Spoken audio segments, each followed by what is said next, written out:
in regards to your success, I want to address the number one reason why you're probably not winning in your career or excelling in your life the way that you should.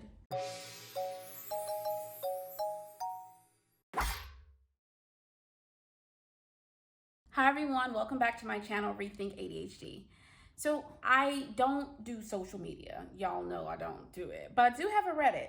And I spend a lot of time listening to other people talk about their experiences with ADHD, not necessarily for the purpose of this channel, but really just so that I can feel a sense of community and camaraderie in this experience. And there's a kind of a theme, right? There's the general thinking that, oh, I have ADHD, and so I'm not going to be able to achieve as much and excel in my goals the way other people can, or I am incapable of doing that. And when I read those, I think to myself, well, that's not true, because there are people with ADHD who do really well. And then there are people, of course, who have ADHD who struggle. But I think what you hear in the media and all of that is about how ADHD can be an impairment. Now, if you're on TikTok, I think some of that is hyper positive. I don't know why, but it seems like everyone is wanting to be super duper positive, but I think it's important to acknowledge the drawbacks. So in regards to your success, I want to address the number one reason why you're probably not winning in your career or excelling in your life the way that you should. I know that sounds real like I'm about to turn into a motivational speaker. I promise you I'm not. I promise you I'm not. And I'm not going to sell you my ebook, and you do not have to come to my conference. I don't have any of those things. But I want to talk about the brain and the neurobiology behind what's called rejection sensitivity dysphoria, or RSD, which is very common in individuals with ADHD.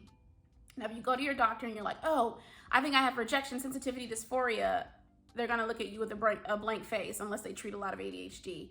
And that's because RSD is not a medical diagnosis. Rather, it's a phrase that is used to describe the physical pain that you can experience when being rejected.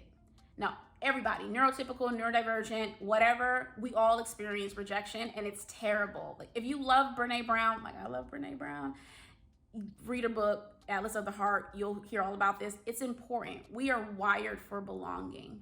And that makes sense to me evolutionarily speaking, because thousands and thousands of years ago, you were not going to survive if you went off on your own and left your tribe. That was not a possibility. And so we evolved to be very focused and hyper fixated on belonging and where we fit in and finding our tribe. So with rejection sensitivity, everyone experiences that. The difference with the ADHD brain is that the sense of rejection is so high, it can be debilitating. And when I say that, I mean it can be extremely painful. For example, scientifically we know that the experience of rejection actually lights up the same parts of the brain that light up when we're in physical pain. So it can be very, very painful. People that have ADHD have hyperactivity in this area of the brain. And so when they experience rejection, it is excruciating. Using myself as an example, I had got it under control through a lot of self-work, but I had a lot of rejection sensitivity dysphoria. So much so that it made it very, very hard for me to raise money for my businesses. I was really good at it. I raised nearly $500,000, but it was excruciating. It would drain the life out of me, if you think about that. And for a long time, I didn't really know why. Why is it hard for me to get the no and the rejections more so than anyone else? And I did not realize how much my ADHD had an effect on that. For individuals with ADHD, that part of the brain is hyperactive. It's an incredibly painful experience. When you think about success, right, and going to the top, we've all heard the stories about the actor or whomever, the entrepreneur who tried multiple times over and over again, failed, and ultimately got a breakthrough. And I can tell you as an entrepreneur that is probably one of the most essential skills that you can develop in your path to being successful and really stepping into your greatness. because in rejection, you learn a lot. One, you learn to process the failure. You learn to reflect on what went well, what didn't go well, and you learn from those mistakes. But you also develop an internal sense of motivation because you realize you can't rely on the people around you to reinforce your objectives or what an initiative or project that you have, because they may not be believers in that. And so you learn to develop your own sense of inner compass for getting over those humps and continuing to progress regardless. For individuals that haven't had an opportunity to be supported through developing coping skills for rejection in particular, you stay in that the handicapped state. You stay in that I need to crawl in the bed and just start the day over because I'm a terrible human being state. And that degrades your self-esteem. It stops you from taking on opportunities. And honestly, it just stops you from growing because a lot of people, and I think actually most of us, instead of dealing with rejection, we would much rather not even try. So rather than putting ourselves out there and potentially experiencing this very painful thing, we're just gonna stay behind the scenes. And you can see this in dating. You know, you wanna ask that person out, but you don't want to go through the rejection, so you just let them leave the room and you never have the conversation. You multiply that over multiple opportunities here, and that factors into a career that could have gone further and a person that could have been more of themselves. So it's a huge hurdle to overcome, and I don't think that it really gets the focus that it needs. And I also don't think that we as individuals with ADHD admit to ourselves how much of that experience is not our fault. There's nothing that you've done wrong. You're not the weirdo who can't get over, the person rejecting you. It's not you. It really is centered in the brain's physiology. Obviously, I'm telling you, it's a thing that's not working well. So I am going to also create a video on how to fix that and how to address that so you can get better at it. In the context of thinking about like the human experience overall, though, I also thought about how does success and self-actualization factor into the overall needs of the person. And of course, I went to Google, and what comes up is the Maslow hierarchy of needs. I haven't looked at that since college, so I had to refresh my memory, which means I'm going to look at this computer a couple of times because I don't remember all of the things. But basically, Maslow's hierarchy, it's a triangle, and at the bottom it has some tiers. It's broken into tiers. There are 5 different stages, and the theory is that in order for you to reach self-actualization, you need to go through this successive line of steps.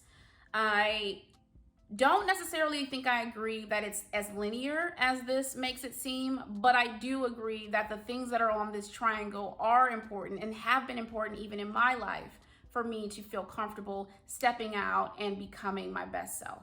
So the first part of this is the physiological need. You need food, you need water, you need shelter. That's a very basic thing. If you don't have that, you're not worried about anything other than getting food, water, and shelter. As a person who grew up in a family without a lot of money, in a community that didn't have a lot of money, I can absolutely attest to the fact that if you don't have those things, all you're going to be thinking of is attaining those things. That is a number one. Like, you're not thinking, oh, I wonder what I'll study in college when you're starving. That's not a thing.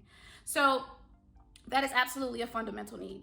The next one is security. So you want to feel that your home life is safe, your friends and family circles are safe. There are places where you don't feel an emotional threat, so on. And then next beyond that is the sense of belonging. Now, we are hardwired for that for survival reasons, but we're still hardwired for it now. And a lot of that is going to create the foundation for self-esteem. In a lot of ways, belonging to a group and feeling connected to a group helps us define our identities and our value add in relation to the other group members. So having this sense of social belonging becomes a really important step in developing self-esteem. And I'll talk about this in another video, but that's also why I'm very, very careful about the kinds of people that I allow to stay in my family and friend circle, because those are the kinds of things that can really degrade you over time. So we've gotten social, we've gone to self-esteem, and the next and highest level is self-actualization, where you're accomplishing your goals and you're becoming your best self. With ADHD, which by the way is very similar to autism spectrum disorder in a lot of ways, the social piece, that sense of belonging, can be really impaired. So if we're thinking about that on a list of our needs, and we're considering that if our needs are not met, it can impact our ability to progress to other areas in our lives, then that becomes another reason why it can be very challenging with ADHD and autism spectrum, since we're here, to establish the social connectedness that is essential to your sense of wellness, your feeling connected, and by extension, your self-esteem and your ability to go forth in the world and accomplish all that you can.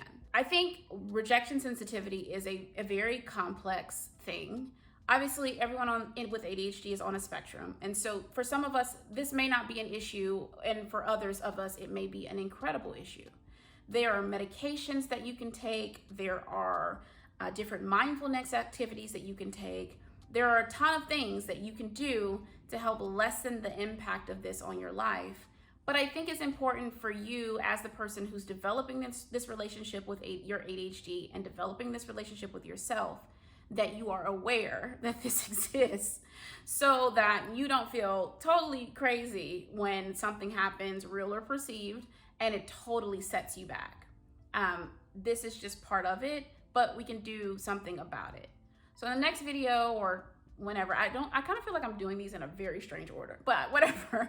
In one of the videos that are upcoming, I will talk about the cures and/or treatments, they're not the same thing, for rejection sensitivity dysphoria, and some of the things that I've used and tried and they work, and some of the things that didn't work, and then also things I haven't tried that I know have been found to work, either through stories I've heard people say or actually through scientific studies. That was rejection sensitivity dysphoria, which I truly believe that is the #1 reason why individuals with ADHD don't achieve as much as they potentially could. But the good news is, like I said, there are things we can do about it. That's this week's video. See you next week. Bye.